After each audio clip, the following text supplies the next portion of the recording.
Eacott. I'm a Senior Lecturer and Director of the Office of Educational Leadership here in the School of Education at the University of New South Wales. My research at the moment is based on two key observations that I've made. The first is the uncritical acceptance of leadership, as though it means the same thing to everybody irrespective of where they are. And the second observation is around educational leadership researchers not really talking to one another and instead just engaging in parallel monologues where we talk about what we think ought to be taking place rather than necessarily what is, and doing something to advance it.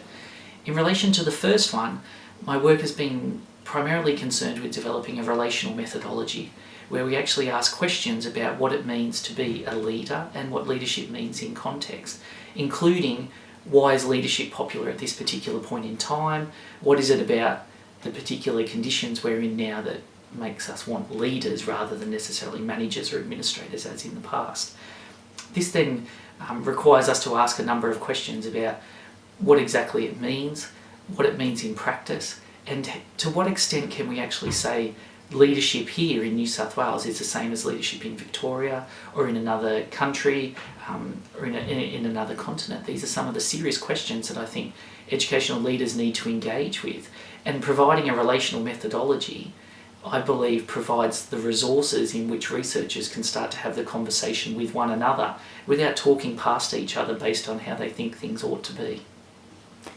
It's relatively new in the sense that I've spent about the last 5 years developing this methodology. I currently have a couple of doctoral students who are doing work in relation to this, and in the case of one in particular, Gladys Azuga, who's doing some work in Kenya, we've developed some findings around the idea that leadership does not necessarily mean the same thing in different places, in her case Kenya, yet we adopt the word and we use the same literature irrespective of context, and therefore context is actually being lost in the literature of leadership. Or you could say that leadership is beyond context. It's considered just a universal thing that we all desire without actually knowing exactly what it is we desire. The University of New South Wales is arguably one of the few places in Australia that has a critical mass of research active people in educational leadership. The Office of Educational Leadership is arguably one of the few entities directly focused on educational leadership. We have, between Professor Colin Evers, Dr Richard Nishi, Dr Kerry Barnett and myself, 4 serious researchers in the area who've been contributing for an extended period of time, high quality peer reviewed